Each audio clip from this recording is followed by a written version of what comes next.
사랑하고 축복합니다. 7월 23일 토요일 말씀으로 여는 하루 함께 하도록 하겠습니다. 드디어 또 토요일입니다. 오늘부터 또 여름 성경학교가 또 진행되어집니다. 오늘과 내일 이제 남은 이틀 동안에 또 우리가 행복하고 즐거운 시간들을 가졌으면 좋겠고요. 특별히 겨울에 했던 페디레스 다시 부활시킵니다. 그 가운데 여러분들이 각 초별로 적고 싶은 것들을 적고 또 이야기하고 싶은 것들을 함께 나누면서 그렇게 하면 좋지 않겠나라는 생각 가운데서 다시 한번 하는 것이기 때문에 여러분들 들어가서 함께 여러분들의 이야기와 또 여러분들의 하고 싶은 말들을 그렇게 적어주면 좋지 않겠나라는 생각이 들었습니다. 여름 성경학교 이제 얼마 남지 마치기가 얼마 남지 않았지만은 그럼에도 불구하고 이제 방학들이 진행되어지면서 우리 친구들 더욱더 행복하고 즐거운 은혜들이 있었으면 좋겠고 더욱더 하나님의 말씀 가운데 가까이 갈 수 있는 은혜가 있으면 좋지 않겠나라는 생각이 들었습니다. 오늘 우리가 함께 볼 말씀은 마태복음 20장 17절부터 28절까지 말씀입니다. 우리 친구들이 가지고 있는 큐티집으로는 마태복음 20장 25절부터 28절까지의 말씀으로 나와 있습니다. 사람들은 상향성을 가지고 있습니다. 무슨 말이냐면 계속 위로 올라가고자 하는 마음들이 있다는 거죠. 지금보다 더 좋은 것을 갖고 싶고 또한 지금보다 더 가지고 있는 차나 또 건물이나 또 혹은 좀 더 좋은 월급과 여러 가지 모든 것들이 좀 새롭고 또 높은 것들, 더 나은 것들을 추구하고 있는 것을 보게 되십니다. 그렇게 가고자 하는 것이 어쩌면 사람들의 마음이죠. 근데 최고의 지존, 다시 말하면 가장 높으신 예수 그리스도께서 어떻게 하셨습니까? 높은 곳으로 가신 것이 아니라 하향성을 내가셨던 거죠. 빌립보서 2장의 말씀 보면 하나님과 동등됨을 취할 것을 여기지 아니하시고 오히려 자기를 비어 종의 형체를 가져 죽기까지 복종하셨다고 말씀하시면서 십자가에 달리시기까지 그렇게 죽기까지 복종하셨다는 모습을 보게 되었습니다. 주님께서 그런 삶을 사셨던 거죠. 어쩌면 십자가의 삶이 그런 삶이 아닌가라는 생각이 들었습니다. 지금 어쩌면 이 말씀은요, 오늘 본문의 말씀은 그런 상황이죠. 지금 십자가의 길을 말하고 있는 상황 가운데서 여전히 상향성을 추구하고 있는 제자들의 모습과 그렇게 되면 오늘 하나님의 백성을 어떻게 살아야 될지에 대해서 우리 함께 말씀을 나누고자 합니다. 첫 번째 우리가 이야기할 것은 죽으러 가시는 예수님입니다. 지금 이제 예루살렘에 올라가신 여정에서 다시 한번 제자들에게 말씀하시는 것들로 시작되어집니다. 단순히 올라가신 것이 아니라 어떻게 해요? 바로 자신이 예언하신 것을 이루고자 올라가신 거죠. 사실 앞에 두 번에서도 예언하셨지만 세 번째 예언에서는 어떻게 합니까? 더욱 구체적으로죠. 사실 주님께서는 이 땅에 죽으러 오신 분입니다. 세상에 살기 위해서 이 땅에서 다 아둥바둥하지만 주님께서는 어떠하다고요?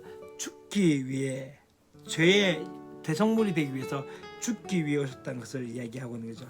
사실 이것은 주님께서도 감당하기 어려운 것이죠. 왜냐하면 그 십자가의 고통 때문이 아니라 이 십자가가 어떠한 이유인지 왜 죽어야 하는지를 잘 알고 계셨던 거죠. 우리 많은 부분에서 그렇게 생각합니다. 예수님의 십자가의 고통에 대해서 이야기하지만 더 중요한 것은 이 십자가가 무엇을 의미하고 또한 지금 그 죽음이 무엇을 의미하는지를 주님께서 아셨기 때문이죠. 사실 하나님 그 죽음의 가장 큰 원인은 무엇입니까? 죄의 썩신 상황이라고 했는데 이 죄는 어떤 것입니까? 죄의 지음을 말미암아 되어졌던 건 무엇입니까? 죄는 하나님 떠난 것이고 하나님을 반역하는 것이고 그러해서 뭘까요? 하나님을 거역했기 때문에 되어진 것이 무엇입니까? 바로 죽음이라는 것이 나타난 것이죠. 그래서 하나님과 단절됨을 죄의 결과로 얘기하고 있는 것을 보게 되고 그 마지막 결과로서는 죽음으로 나타난 것을 보게 되어집니다. 그렇기 때문에 어쩌면 예수님께서 십자가 달려 돌아가신 것은 무엇입니까? 항상 아버지와 아들, 다시 말하면 하나님과 예수님은 하나라고 말씀하셨고 아버지께서 일하신 나도 일하신다고 말씀하셨던 그 주님께서 이 십자가에서의 그곳에서의 하나님에 대해서 어떻게 합니까? 아버지라고 얘기하지 않고 나의 하나님이라고 이야기하고 있는 것을 보게 되십니다. 그리고 또 어떻게 되어집니까? 십자가에서 달려 돌아가실 때 그때 가장 밝아야 할 시간이 있음에도 불구하고 가장 어두운 시간이 되었다고 말씀하고 있습니다. 바로 고개를 돌리신 것이죠. 그건 무엇입니까? 아들의 죽음을, 아들과의 단절로 말미암아 죽음을 그냥 내버려 두신 것으로 보게 되어집니다. 바로 그것이 십자가의 두려움인 거죠. 아버지께로부터의 버림받음, 바로 하나님께로부터 버림받음. 이 모든 인간이 그 버림받음을 당했기에 그것이 가장 두렵고 고통스러웠는데, 인간은 그것을 깨닫지 못하지만 바로 지존자이셨고 또 하나님과 함께 하셨던 그분께서는 그것을 깨달았던 것이죠. 그렇기 때문에 어쩌면은 그것이 가장 큰 고통이라고 이야기할 수 있습니다. 주님께서는 여전히 그것을 잊지 않고 가십니다. 어쩌면 되돌리고 싶고 가고 싶지 않은 길이지만 어떻게 합니까? 죽으러 가시는 길이고 그것이 바로 사명이고 소명이었던 거죠. 두 번째는요, 여전히 살고자 하는 제자들의 모습입니다. 고난의 길을 이야기하는 이 엄중한 상황 가운데서도 어떻게 합니까? 요한과 야고보의 모친은 예수님께 자기의 두 아들을 하나는 좌편에 한편은 우편에 앉게 해달라고 이야기하는 것을 보게 되었습니다. 청탁을 믿죠. 그로 인해서 어떻게 됩니까? 사실 이것은 무엇일까요? 아마도 여전히 제자들과 사람들은 예수님께서 왕으로 와서 영광 중에 이 나라를 회복하실 메시아에 대한 기대로서 그렇게 말하고 있는 것이죠.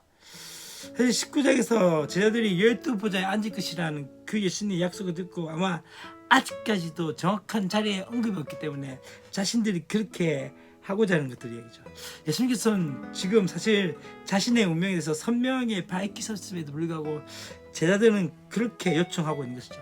지금 예루살렘을 향해서 가면서도 이 제자들의 시선은 어떤 것입니까? 영광에 가 있기 때문에 어떻게 될까요? 미래에 대한 기대가 예수님에 대한 고난에 대한 그 예고보다 더 컸던 것을 보게 됩니다. 그래서 두 번째에서는 심히 근심했는데 세 번째에서는 그렇게 이야기하지 않는 것을 보게 되어집니다. 아마도 설마 그렇게 되겠냐라는 생각을 이렇게 듣죠. 그러면서 어떻게 됩니까? 바로 이것으로 인해서 서로 다투게 되어진 것을 보게 됩니다.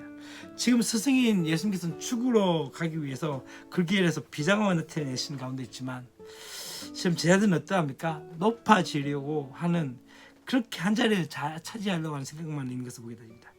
그 스승인 예수님께서는 죽기 위해 나가지만 제자들은 살기 위해서 그렇게 아동바동 싸우고 있는 것이죠. 어쩌면 이게 우리의 모습이지 않을까요? 교회에서 다투는 이유가 무엇입니까? 다른 것이 아닙니다. 바로 내가 드러나야 되고 내가 살아야 한다는 거죠. 아무도 죽으려고 하지 않습니다. 내 의견이 묵살되는 것이 싫고 내 존재감이 없어지는 것이 싫은 것입니다. 어떻게든지 자기를 드러내야 할 모습 가운데 있는 것이죠. 바로 이것이 제자의 모습이고 우리의 모습이지 않습니까? 세 번째 이야기할 것은 섬기는 것이 사명입니다. 제자들의 모습을 보면서 예수님께서 세상의 방식과 하나님 나라의 방식이 다른 것에 대해서 말씀합니다.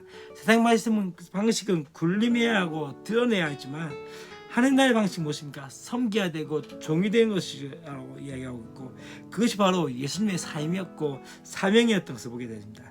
그렇기 때문에 그분은 사실 최고의 지존자였습니다.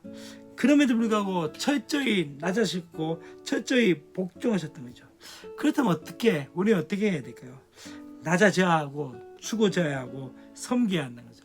그게 바로 제자의 사명인 것을 깨닫게 하십니다.